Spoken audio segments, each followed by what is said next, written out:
What is poppin', YouTube? Week 9 is almost in the books, and my word, there's so much to talk about. So we're gonna be talking about some recaps and some waivers for you. Starting off, CJ Stroud week. That is officially what we are calling this week. My man absolutely balled, proving to himself that he is the best rookie of this class of quarterbacks. Absolutely amazing performance, around 49 to 51 fantasy points this week, depending on what type of league format you play in. Absolutely amazing. Dak Prescott had himself a day with 33 fantasy points. But let's be honest, ladies and gentlemen, it was a weird week for fantasy football. Tank Dell also up there. Jalen Hurts had himself a good day. Josh Dobbs, we love to see a story like Josh Dobbs. CeeDee Lamb, Noah Brown, Dalton Schultz, Rashad White, Amari Cooper. These are your top scorers. You got Cade Otton, Taysom Hill also up there. Travis Kelce, Patrick Mahomes didn't have a great day over there in Germany. Tua with that last second fumble. And you have Tyreek Hill, who said he was going to put up some numbers against the Chiefs, and that just did not happen. So it was just a weird week of fantasy football. So hopefully you were able to escape this week with a W, because let's just be honest, I didn't see that too many high scores in all my leagues. So hopefully you were able to escape, but let me know how your team did down below. Want to hear how it did. But let's talk about some waiver wires for week 10 fantasy football. First guy you got to go target, if somehow he's available, is going to be Tank Dell. Now, Tank Dell is 47%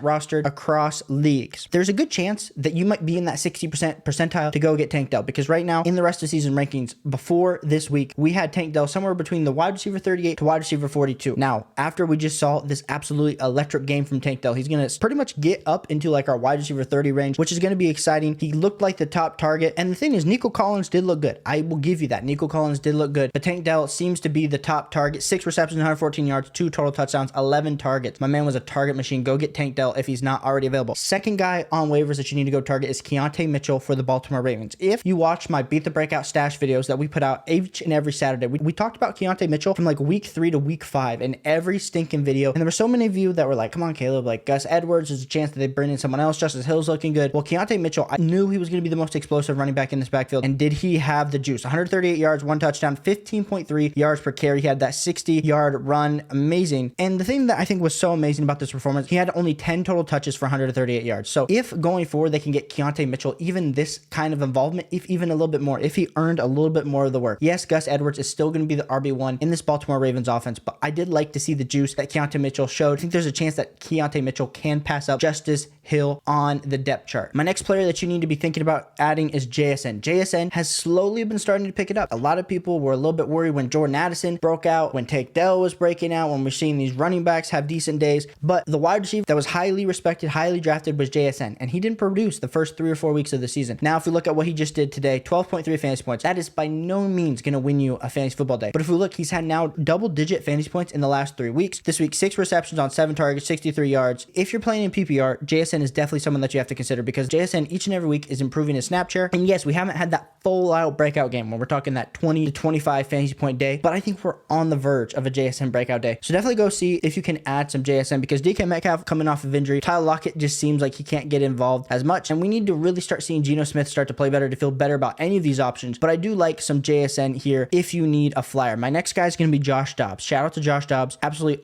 coming in, not knowing the playbook as well as you may have hoped, and still putting up 26.9 fantasy points in this Minnesota Vikings offense. I think the part that's exciting is the fact that Justin Jefferson is looking like he's going to be returning here in the next few weeks. You still got Jordan Addison. We don't know what the status is going to be with KJ Osborne. He seemed to have good rapport with TJ Hawkinson.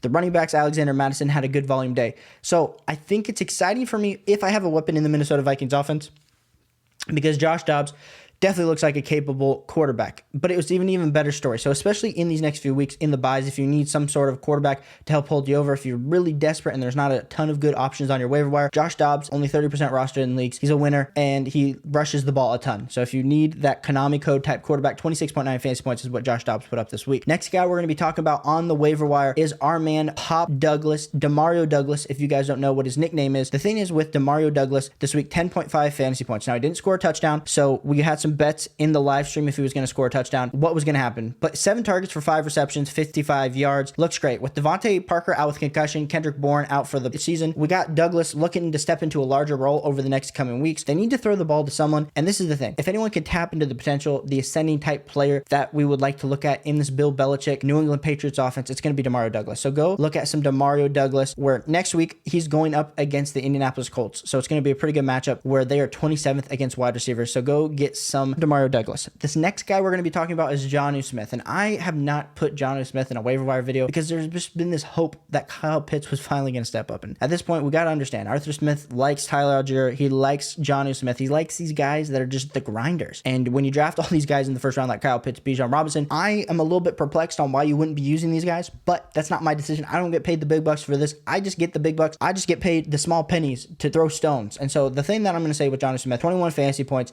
They were running screens. He had 5 receptions on 6 targets, 100 receiving yards, 1 total touchdown. I know Drake London was out, so we're not saying that this is going to happen each and every week, but in the devoid tight end landscape, Jonnu Smith is definitely someone that you have to consider on the waiver wire. My next guy on the waiver wire is going to be Cade Otton. We loved Cade Otton last season. This season has just been really up and down. But the last few weeks has really started to perform, and this week, 6 for 9, 70 yards, and 2 total touchdowns, 25 fantasy points. Does that suck for all of us that own Chris Godwin and Mike Evans, that those touchdowns couldn't have gone to them? Yes, but he's only 11% rostered, going up next week against Tennessee, who is terrible against tight ends. So we do like Cade Otton if you need a tight end streamer. And like we said, if somehow you're not able to get Jonnu Smith, because Jonnu Smith is probably going to be priority for most people that need a tight end this week, go get some Cade Otton. I think he's definitely providing some really good fantasy football value on a week-to-week basis. And our final waiver wire target is going to be Noah Brown. We talked about Tank Dell, and Tank Dell is owned a lot more, but Noah Brown, also Ohio State alumni, got that connection with the CJ Stroud, 6 for 6. He got 6 targets, 6 receptions, 153 yards, 1 total touchdown, 27 fantasy points. And this is the thing. He was the 4th most interesting wide receiver on this Texans offense when we looked at it heading into the season. We had Tank Dell, we had Nico Collins, and then we had Robert Woods. But Noah Brown has really emerged himself into that wide receiver 3 category. And knowing that there seems to be enough volume on a week-to-week basis for Noah Brown, that makes us super excited for Noah Brown going forward. So definitely go add some Noah Brown if you're in a deeper league and or these other guys ahead of him are not available. It's not the best week for waiver wires, I'll be honest, but that's what tends to happen as we get later on into the season. I appreciate you guys so much for tuning into this video.